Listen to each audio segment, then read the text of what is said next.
Hi! Demo ko today and naka-ready na yung mga gagamitin ko. Look. Yan. So, hindi siya ganun kadami. Katulad dati. So, konti lang siya, guys. Ayan. So, papakita ko siya sa inyo naman yung pag-demo ko. So, magre-ready na ako. Mag-uniform na ako. And, yeah.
Ayan, so I'm done.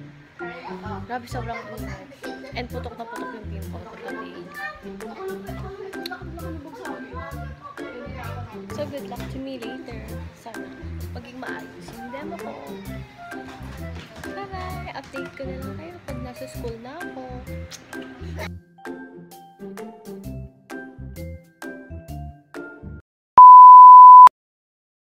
So, good afternoon, ready for Mawain? Good afternoon, Teacher Lenny. Ayan, so welcome po to our Araling Panlipunan class. So, handa na po ba kayong makinig at matuto ngayong araw? Oo! Okay, pero bago yun, syempre, tumayo po muna tayo lahat. Tayo po ay mananalangin. Hawak sa'yo.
Eh, maganda mo.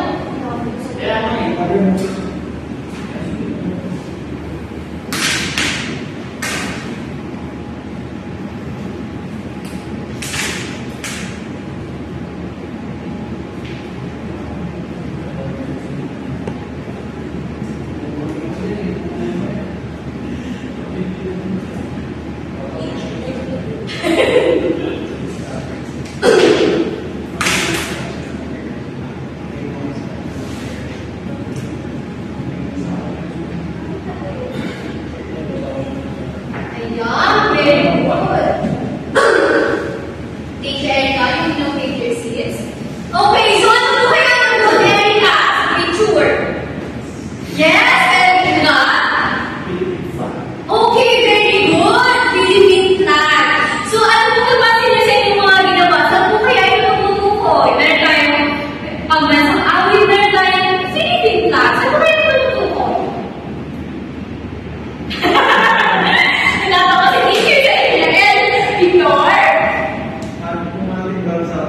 Okay, very good. Sa tingin namin sa atin ang kain ng Piliwan. Ang pagkawa, alam pa rin po yung sabing natin ngayon. So, nakakatarin po natin ngayon ay ito sa pambansang awit at natawag bilang mga sagisag ng bansa. So, ano po kaya kayo ng ating aralin? So, pagkatapos po ng ating aralin, kayo po ay inaasahan na natatalakay ang kahulugan ng pambansang awit at natawag bilang sagisag ng bansa. At ibibigay ang mga paraan ng mas pagpagalang at paano mas lalo na yung pagmalaki at mahalin ang pambansang awit ng Pilipinas at pangatlo, naaawit ang pambansang awit ng tama at may damdamin. So na, alamin mo. So makibasa nga po ba? Okay po, sana?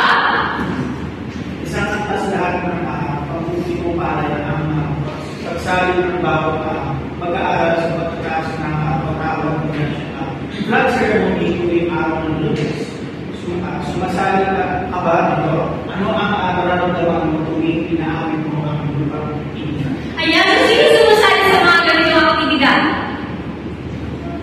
Wow, very good. So ano po na yung experience mo or nararamdaman mo kapag inaawit mo po ang pagpinirang?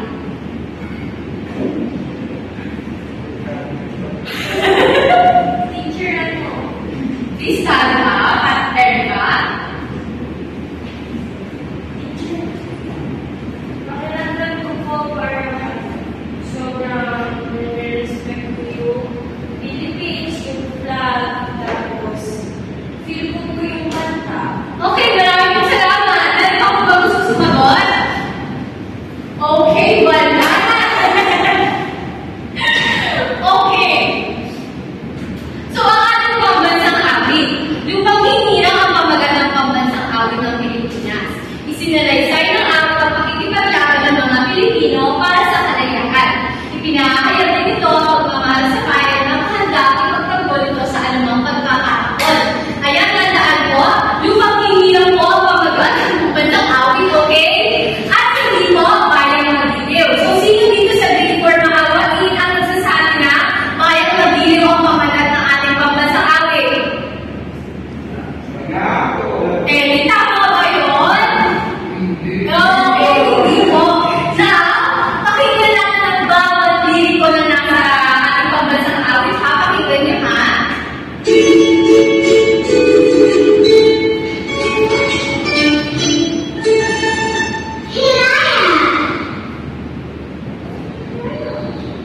Mga bata, ang pambansang awit ng Pilipinas.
magiging linya ng awit?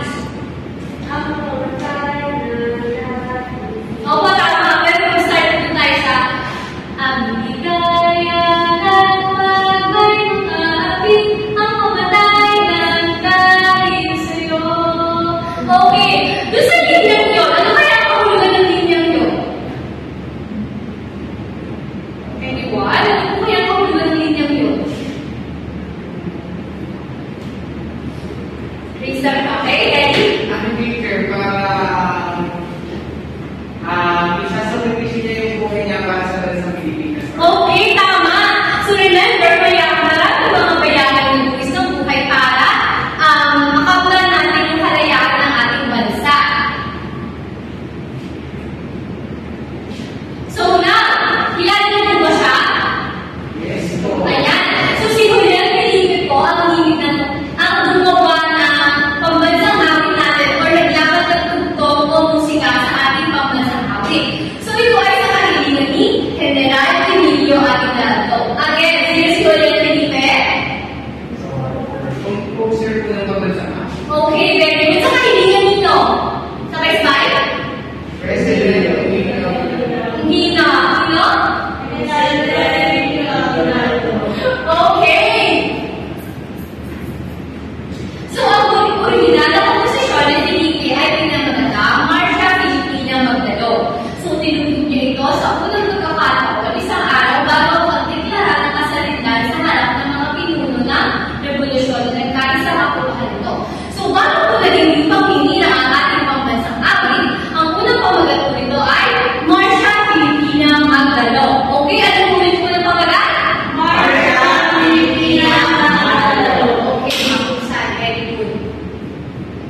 Julian 3. Okay, very good. At sino naman ang nagdisenyo ng katawan ng Pilipinas? Richelda? E.